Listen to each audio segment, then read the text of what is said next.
You're going to have 2.5% of your population going to be dead unless you do something. And here's the magic vial, and we're not going to let you have it unless you agree to our terms and conditions. And if you don't take this elixir, your population is going to be decimated, and they're going to have you up on a pole. That's kind of the deal. Is this the biggest risk we've ever taken with humanity? These vaccines, these genetic vaccines that have been deployed globally, are neither safe nor effective by any objective standard. Pfizer delivered what the government bought.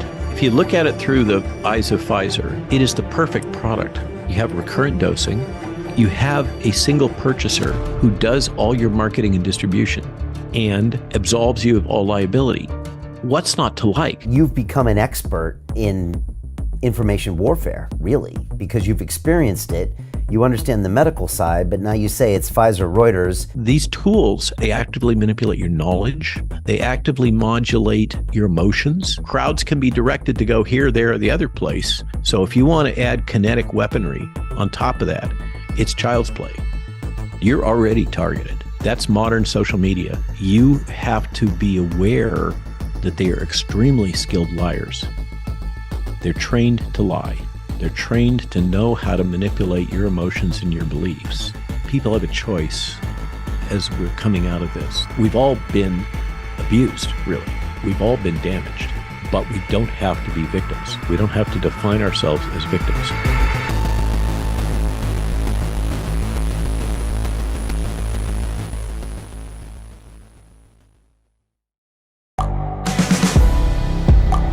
The world is changing. Inspiration is everywhere. It has never been so easy to connect, share, and bring people together. We're learning from others and finding the best in ourselves. Challenging our beliefs. Sharing our vulnerability. Overcoming our fears. Transforming ourselves so we can transform the world. How far can we go? This is London Real. I am Brian Rose. My guest today is... Hi, it's Brian Rose from London Real. You probably know that we've just recently been re-platformed on YouTube after 25 months completely in the dark. The truth is, I really need your help. What I really need you to do is click on that subscribe button right now, like this video, and maybe even leave a comment or share the link with friends. We're really fighting against an algorithm that's tried to keep us quiet for so long, and the more subscribers we have, the more people watch our content, the better guests we can bring you, the better content, and we can continue transforming lives. We've been doing this for 14 years now. I want to do this for another 14 years, but I really need your help. So click on that subscribe button, like the video, leave a comment, share this, and we're going to continue to bring you more and more great content. Thank you. This is London Real. I am Brian Rose. My guest today is Dr. Robert Malone, the internationally recognized virologist, immunologist, physician, biochemist, and author. You are credited as the original inventor of mRNA delivery and vaccination as a technology, and have spent much of the last 40 years working on vaccine development with extensive experience in drug repurposing for infectious disease outbreaks. You have submitted almost 100 scientific peer-reviewed publications and have been invited as a speaker at over 100 conferences. However, for the past 3 years, you've been subject to censorship and defamation because you have criticized the U.S. government for their methods and standards of bringing vaccines to market in a safe and effective manner. You have said, if they can remove my voice, my experience, and my expertise, they win. Dr. Malone, welcome to London Real. Well, thanks a lot for that intro. That's very well said and much appreciated. Well, look, I want to jump into it here. You've got an incredible book and all sorts of really interesting IP. And, I'll just jump into it. You've called this, quote unquote, the largest human experiment ever. And according to the latest numbers I saw from you, and those are probably higher, more than 5.41 billion people worldwide have received a dose of some type of COVID-19 vaccine, equal to about 70% of the world population. I want to talk about what that means and the ramifications. I had a flashback today to November 11th, 2020, Robert, when I had Dr. Martin Kulldorff on this show. We streamed it live on our Digital Freedom platform because YouTube had been giving us strikes and banning us for months before that. He had just written the Great Barrington Declaration alongside a bunch of other scientists and was talking about how, statistically, it didn't make sense because a lot of the deaths were coming from a very small percentage of the population, usually an older population, and they were just running the data and asking some questions. Three very top-level scientists, I think Stanford, Harvard, and Oxford, I think they were. And there was one point, Robert, where all full professors of epidemiology, as about as qualified as you could possibly get. Yeah, very much so. And one thing I said to him towards the end, and I just watched the clip back. I'm going to post it to my social and see how long it lasts. Is I said, Martin, we're about to vaccinate billions of people. I said, more so than any atomic weapon, any genocide, isn't this the biggest risk we've ever taken with the entire human population ever? I said, usually we take 10, 15, 20 years to come to vaccinations. This one's been developed in less than a year. And again, Martin wasn't necessarily, against the vaccination, but he kind of had to pause and say, this is a big chance that we're taking. And that always struck me as a guy who was quite objective. He just kind of had to pause and said, this really is a big unknown. And as a scientist, and I have an MIT degree in engineering, I'm not a doctor, but I just thought this is a big experiment to make. MIT degree in engineering is pretty solid. I don't think you have to apologize. So I remember asking him that, Robert, and I had a flashback when I was just preparing for this. Of course, fast forward, I guess about 2 years later. And by the way, at the time, there was nobody really having these conversations. We were one of the few that was fortunate enough to have a lot of different people on putting these ideas out there, just trying to get the information out. But it really struck me as this big question mark. And now fast forward to where we are today. Maybe just start off with some of your thoughts as far as that number of people, some type of vaccine, what we know, what we don't know. Is this the biggest risk we've ever taken with humanity? Well, it's certainly the largest experiment I think we've ever conducted. And the vaccines, quote unquote, and there are many that will shoot at me for even using the term vaccine in this context, are only one of many of these massive public health experiments that we've performed globally. The others being the lockdowns in particular and social distancing, mask use, etc. Just a moment ago, my wife brought me the latest analysis on masking from the group in the UK that does a lot of the meta-analysis, and they've clearly concluded that the masking is not statistically significant in its impact, and most of these measures now have been shown to be at best ineffective and at worst massively damaging, particularly when you factor in the impacts on children. Martin, I agree with you. Martin is absolutely not a firebrand. He is a very cautious, balanced individual. He is, even compared to Harvard Reich, he is very cautious, as is Jay Bhattacharya, who's maintained his position at Stanford as a full professor. And was the one, by the way, that I'm talking about the other Great Barrington Declaration authors, just for the context for the audience. Jay Bhattacharya, full professor of epidemiology at Stanford, was the one that Elon Musk asked in to evaluate the information that we now call the Twitter files initially. And within a couple of days of Jay visiting headquarters for Twitter in Silicon Valley was when my account got turned back on, as well as Peter McCullough and a few others. So shout out to that. Another thing regarding Great Barrington, the real catalyst for that was actually Jeffrey Tucker, who runs the Brownstone Institute. You may or may not read the articles from Brownstone, but they have absolutely been at the forefront of citizen journalism all the way through this, and have done really the best work in tracking down the events involved in, let's call it, assimilation of the China model through the national security apparatus in the United States that then got propagated down through Homeland Security, DOD, and Health and Human Services. So just a shout out to Brownstone and Jeffrey Tucker for their leadership. Jeffrey told me the story of what happened with Brownstone.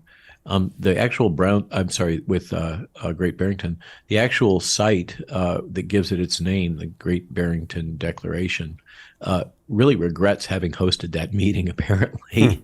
And what I'm told is that to a significant extent, so did the three leading epidemiologists. They really had no idea that they had kicked the hornet's nest until suddenly all the blowback came back from all of the fact checkers and corporate media, et cetera, much as we've all encountered. I think they were really gobstruck by what they encountered. So it certainly has been a long, strange trip, to quote the Grateful Dead, over the last 3 years, and left is right and up is down. I was talking to a prominent New York journalist who was noodling for me for information over the last 2 days. And she asserted that the positions of Ron DeSantis, just unthinkingly, just came out of her mouth, the positions of Ron DeSantis in terms of medical freedom represented a position that's farther to the right than Donald Trump. I found that fascinating because it's grounded in the assertion that a belief that truth is true, in that we have the data that the vaccines actually do cause harm and they aren't particularly effective. And we have data on the impacts of masks, for instance, in children. We have data on the impacts of the lockdowns economically in terms of excess deaths, all kinds of secondary effects. And to be someone that is politically advocating for the rights of individuals in terms of these public health practices that have been so egregious results in you being labeled far right. I just find amazing in terms of political definitions of what is the political spectrum right now, that to take a position that's aligned with the Nuremberg Accords is considered far right now. It just, the whole arc of history over the last 3 years is amazing. And not to pump the book, the hope is that, as Steve Bannon notes, we're now in a time in which, as Orwell predicted, everything is getting memory hold really fast, even down to the level of the Wayback Machine. And we saw that with the responsive Pfizer to the Veritas videos that came out recently. And Bannon's point is that the only things that will survive, or may well survive, this memory holding process or internet wiping is going to be the printed material. And so that's part of what guides the book and its structure, is to serve as, really, it may sound pretentious, and maybe it is, a bit of a first draft of history, because it was written in real time using Substack as the vehicle for serializing it.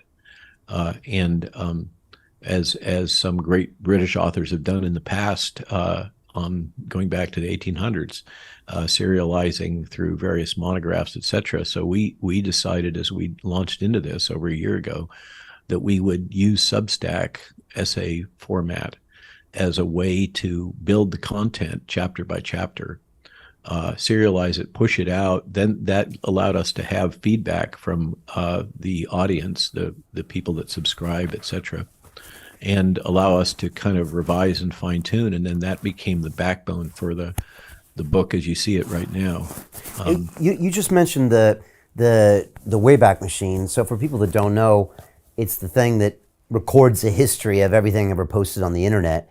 And you're talking about this recent Veritas piece where they secretly recorded this Pfizer executive and Precisely. And what did you say? Are they actually going back and altering? So there is actually a documented accord now between the Wayback people that run the Wayback Machine and the U.S. intelligence community, And the for instance, one of the things that was fascinating, you may recall all of the controversy around the American issue of the Hunter Biden laptop that was purported to be a fake by the New York Times, among others, as opposed to, I think it was the New York Post that broke the story.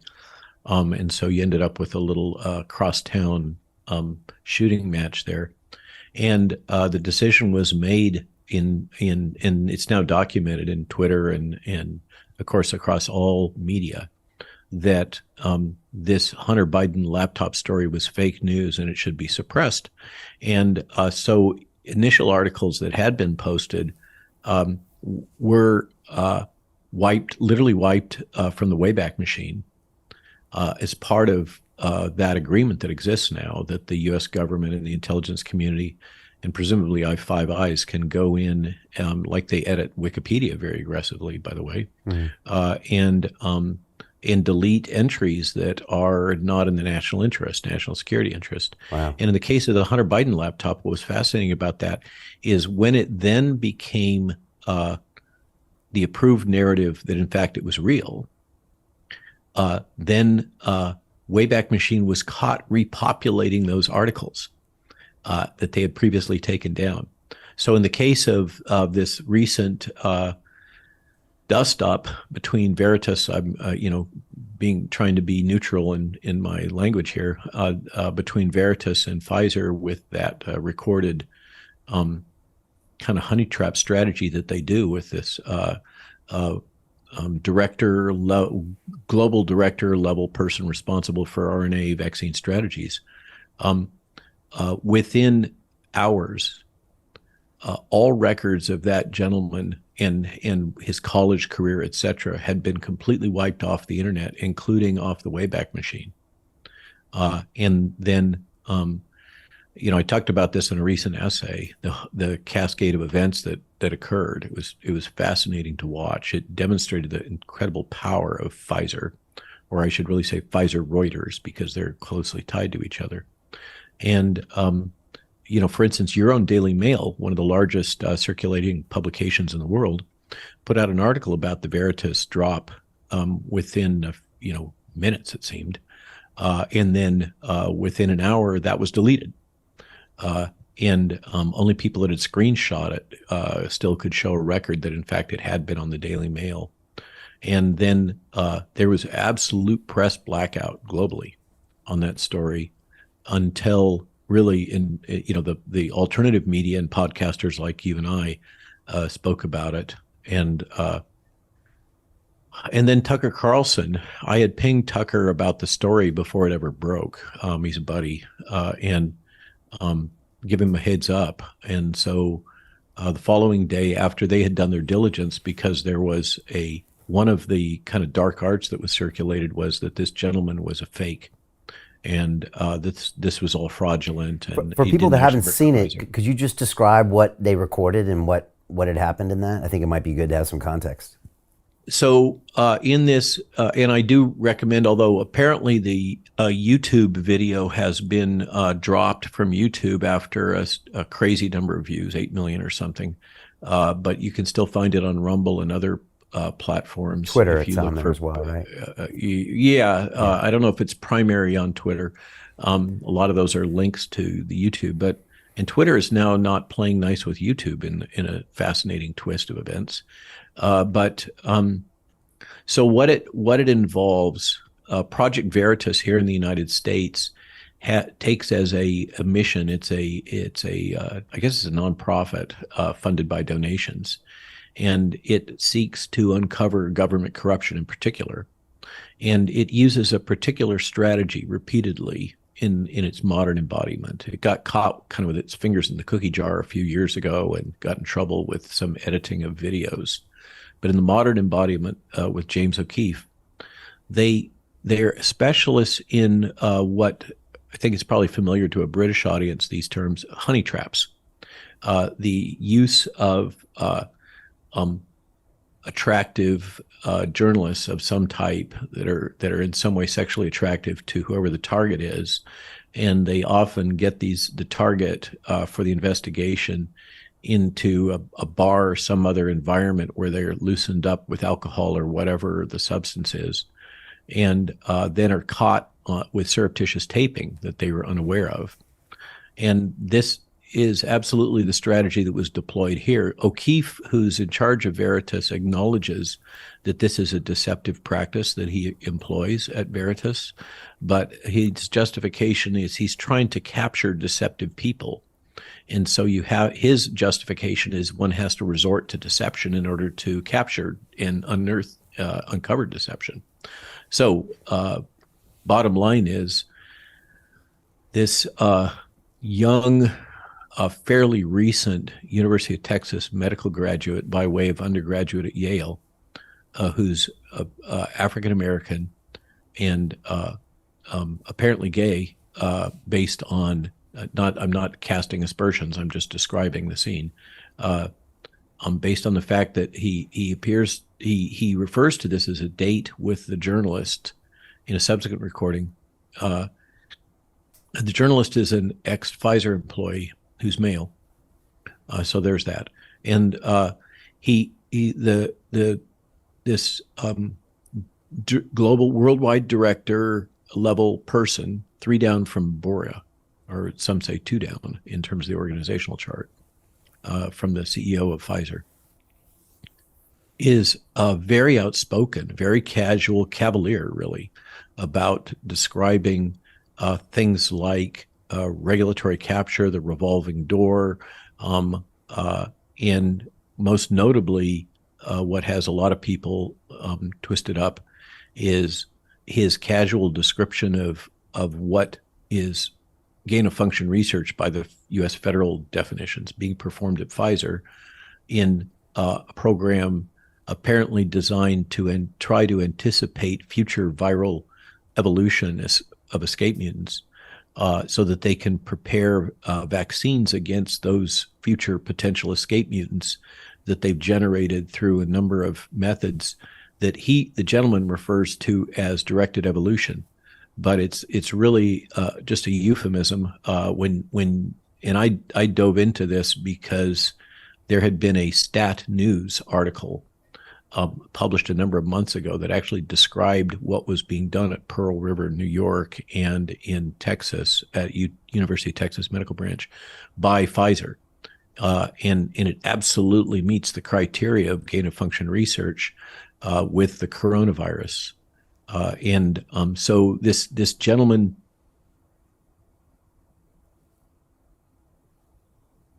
describing what is really, for most of us, ethical horrors, completely inappropriate behavior on the part of Pfizer, and so the initial pushback, as I mentioned, was basically a blackout of news about this, wiping the internet, memory holing, a stonewalling from Pfizer that then there was a subsequent drop and deployment, apparently, of a swarm of trolls, bots, and disruptors that pushed the narrative that this was fake, it was a deep fake, that the gentleman didn't even exist, that he wasn't an MD, he wasn't a Pfizer employee. Unfortunately, that all ran into the reality of another Pfizer employee, whistleblower, providing organizational charts from Pfizer that clearly demonstrated the gentleman was what he was. And a number of people had already done screen grabs of, they sent them to me. I could fully dox the gentleman. I have his email addresses, his phone numbers, his address, everything else. People sent to me. I just chose not to out of, a commitment to ethics and doxing. But the gentleman's absolutely real. And then O'Keefe ran a second video the following day in which he had personally, because at this point the gentleman doesn't necessarily know that he's been filmed, and O'Keefe confronts him with camera in public in a New York eatery of some kind, New York City, and unfortunately this gentleman who's like 4 years out of graduating medical school, I can't wrap my head around how you become a global director of RNA vaccines 4 years out of medical school with no formal training in science, but there it is. And O'Keefe confronts him, and the gentleman, unfortunately, just nobody ends up looking good. The gentleman becomes kind of violent, starts complaining that he's surrounded by white people, calls the police. I mean, it's just a whole bunch of stereotypic behavior comes out that's amazing to watch. And then the following day, Pfizer drops a press release. That's Friday at 8 p.m. Eastern U.S. So, I saw people chatting on the internet. Oh, they must have been working really hard all day long to put out that press release. I'm like, come on, guys. This is classic strategy if you want to avoid a hit on Wall Street and in the media. As you know, I think you used to work on Wall Street. You drop the bad news late Friday, and that gives the street a couple days to process that and kind of get over it. And it also kind of buries the news because you're avoiding the 5-day work week primetime broadcasts. So that's kind of the context. It was amazing to me as a demonstration of the power of Pfizer to control the narrative and completely control corporate media globally. As well as their ability to promptly wipe the web and to deploy what's really fifth-generation warfare tactics, including bots, trolls, disruptor agents, etc., on virtually all social media channels simultaneously. It was an amazing demonstration of modern spin control by clearly a sophisticated press office and operation within Pfizer. Unfortunately, I think that we'll see how that plays out. Yeah, in terms of whether they'll be held accountable for the actual actions that occurred. Yeah, I clocked it on Twitter. I think it might have been a native video, and then I saw the reaction afterwards, which was pretty fascinating when they confronted this gentleman. But it was all pretty damning stuff, and I was kind of curious what they would do. And it'll be interesting to see how it plays out. It's been interesting to watch. You mentioned the Twitter files and how obviously I don't think a single mainstream news media publication has picked up any of that. No. What they picked up is attacking Matt Taibbi. Right. Calling him conservative. They're attacking the journalists calling Matt Taibbi conservative requires intellectual backflips. I think 3 or 4 of them at least. Notoriously liberal writer for Rolling Stone for many years.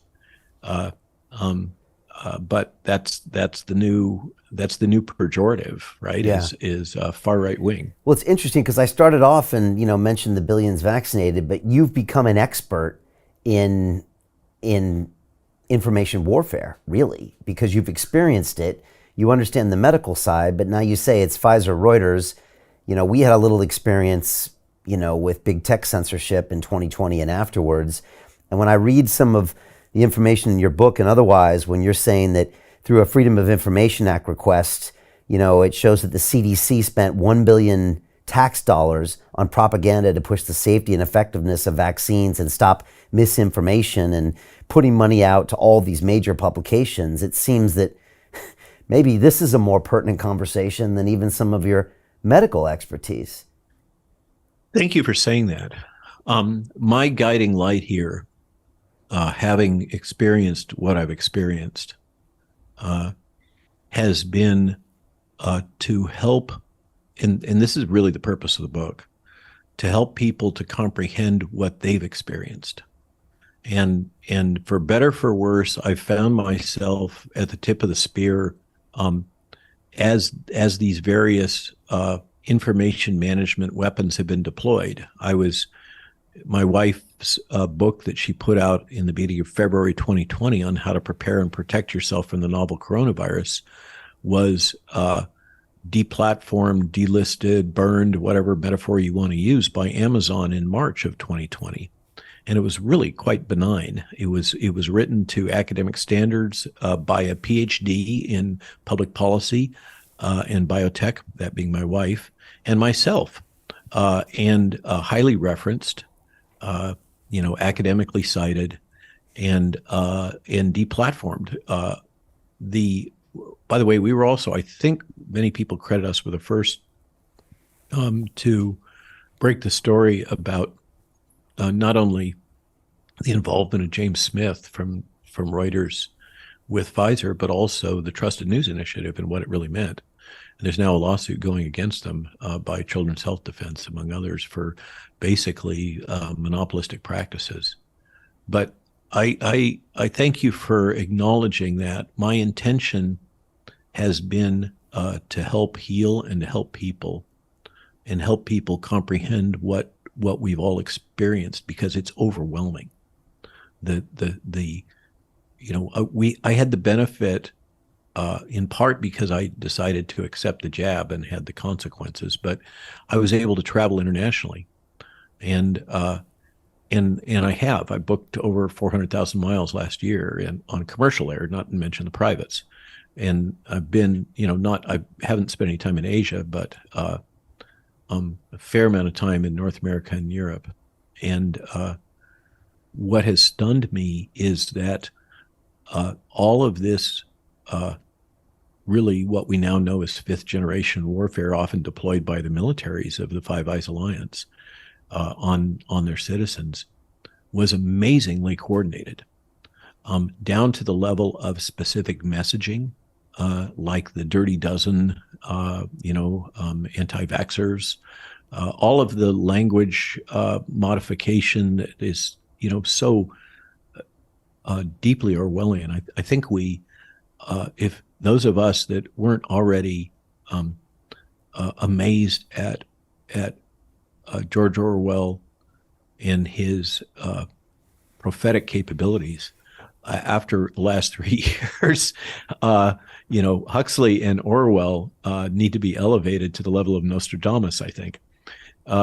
It's just been amazing to watch.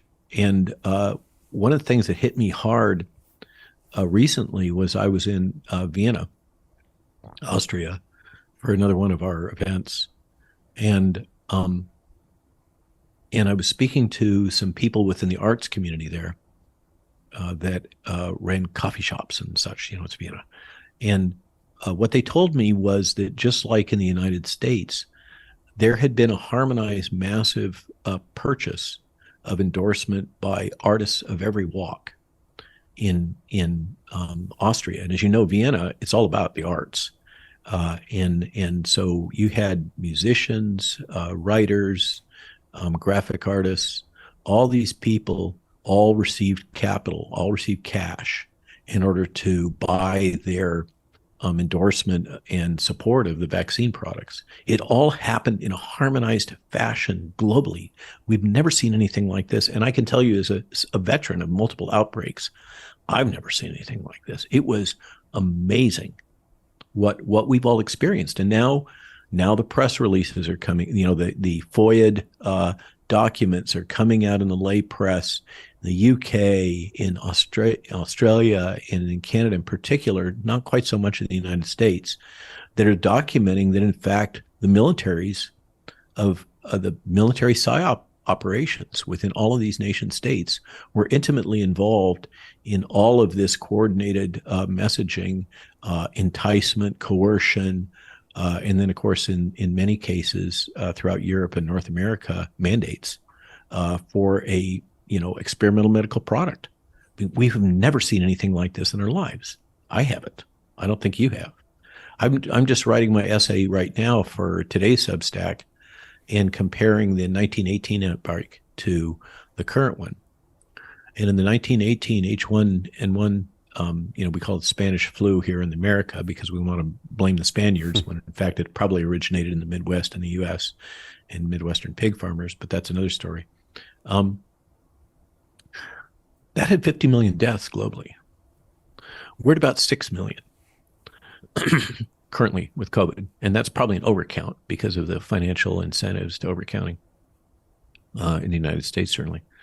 And if you just the raw numbers, that's a massive difference. And about 2.5% of the world's population was lost during the quote Spanish flu or H1N1 1918 outbreak, which is kind of the gold standard for big kahuna global outbreaks. And here, when you run the numbers, it's something like 0.002% of the global population. I mean, this was all of this jabber about what a huge public health tragedy and any loss of life to infectious disease. I'm not in any way belittling the damage that was caused, but a lot of that damage was iatrogenic. A lot of it was avoidable. A lot of it was caused by medical mismanagement. As we mentioned earlier, it was caused by the lockdowns. What has happened here is a stunning example of the problems of a centralized management and decision-making tree. And we can nitpick at who was the puppet master, and you're a guy that has a background in finance, and you probably even, I imagine you might even personally know Ernst Wolf, but in Germany, who's been a major voice in advancing the theory that this, either through pre-planned or reactionary, was exploited for a variety of economic and political advantage globally. And we see the consequences of that in the massive financial shift, that occurred during these 3 years. But, I think we're all still having, even me, who's, as black-pilled as you can get at this point, just about, I'm not busy saying that Bill Gates is trying to depopulate the earth or Tedros, that's I won't go there.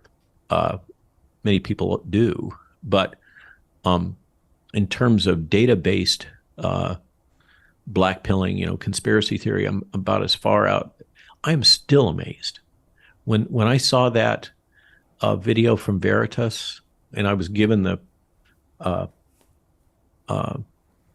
embargoed video to react to, and then they captured my reaction almost in real time immediately after I had viewed it. I was stunned. I mean, I still think that I'm, I tell myself I'm not naive, as naive as I used to be, and I am still stunned by what I encounter and learn on almost a daily basis about what's transpired here. Yeah, I appreciate you saying that. I might have actually seen your reaction video, and the fact that you're stunned, I think, means that you're still able to be objective, and so that's a good thing. We had a bit of an experience, and I might as well just break it down because I think it might be relevant here, and then I'd like to just dive a little bit deeper into some of the points you're making in the book and some of the realizations. But just to give you a background, I started broadcasting kind of Joe Rogan style back in 2011. I was actually inspired by Joe to basically quit my job in finance and start podcasting when no one seemed to care. That was bold. Yeah. And so, I went and did that for 9 years, where I had about 1,000 people on my show, and I uploaded these videos to YouTube. And by the time we got to March 18th, 2020, I had almost 2 million subscribers and probably 500 million views on the platform. And it broadcasts, all sorts of different episodes. I'd actually been on Rogan's show back in 2012, and I'd had, you name it, on my show: activists, politicians, heavyweight boxers, all that stuff.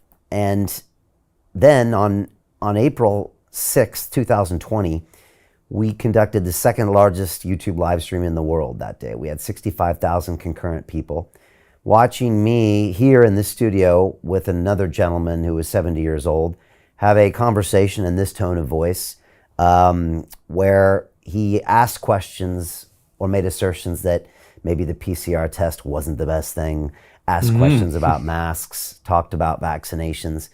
And it was so much in demand that if we extrapolated the numbers, the episode would have gone on to been watched 30 or 40 million times, and would have been watched more than probably the most watched podcast at the time, which was Elon Musk smoking weed on Rogan's show, which was about 20 million. And supposed rumor has Yeah. it that I think it was 1757 the one I hit hit 100 million. Okay, gotcha. Well, that's possible. Yeah, you came later, obviously. And so, so we were. It was quite a broadcast, and it was a time of real uncertainty. And we walked out of the studio, and then somebody came up to me in my office and said, "The video's been deleted." And I was like, "What are you talking about? This must be a mistake. Re-upload it."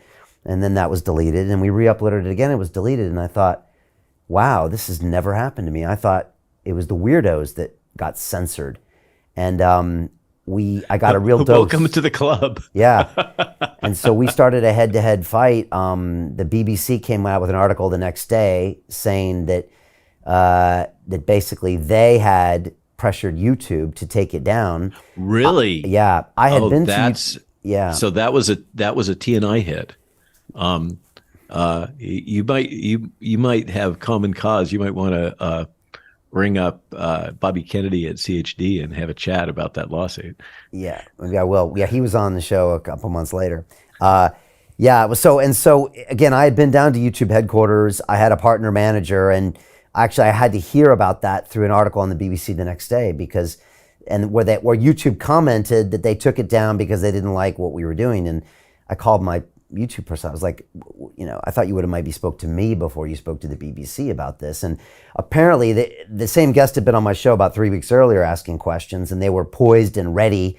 And when we went live, they were watching, and then they just used us apparently as a reason to get us down. So we started going up against content strikes, and then YouTube threatened to delete basically 9 years of my life, 10,000 videos. And so I got a real dose of this. And so we ended up creating our own platform and streaming on something called the Digital Freedom Platform, and started having conversations with all the people that were talking about it, including Great Declaration people, everybody, and doing it all. I think when I was in the Bath conference last, somebody from the Digital Freedom Group in London gave me a business card.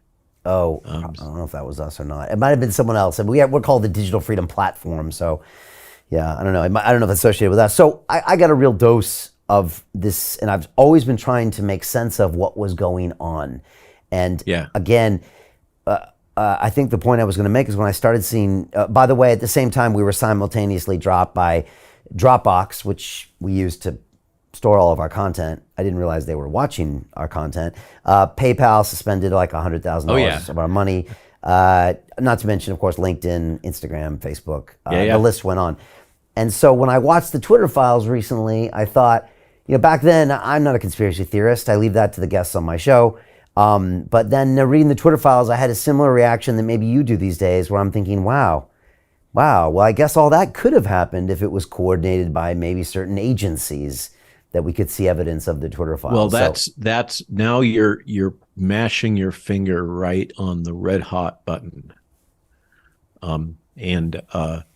That's you and I have to be careful because we're speculating now, in a very torturous environment.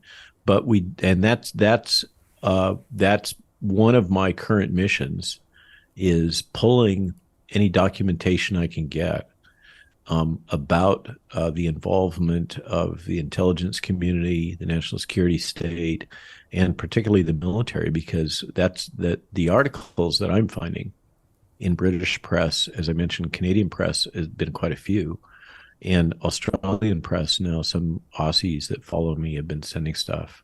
I don't have anything from New Zealand.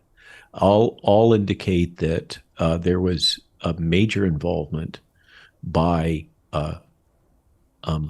military psyops divisions in each of those nation states against their own civilians. Yeah. And then we have the fascinating example of the Wikipedia editing, and there's a wiki for the intelligence community that has tracked down some of that, and it appears that the assertion is made that MI5 has a sock puppet who literally has an image of a sock puppet for their ID, that whatever it is, the same name is attributed with the editing, not just on my Wikipedia page, this aggressive editing, but also on many of the physicians that have been outspoken and anybody that said anything about these key topics of ivermectin, hydroxychloroquine, or other early treatments. All seems to be the same individual who apparently... To continue watching the rest of the episode for free, visit our website londonreal.tv or click the link in the description below. Most people will never see this opportunity. Dubai luxury transformation projects have historically delivered 40 to 90% annual returns. That is incredible. These were once reserved only for insiders with access. I spent 15 years on Wall Street and I learned this: the biggest returns always go to the people who get the call first. Now, you finally can. We've just received a brand new project with major upside potential. Allocations move fast. Click the link, apply now, and speak to my team. This is your chance to see what others never will.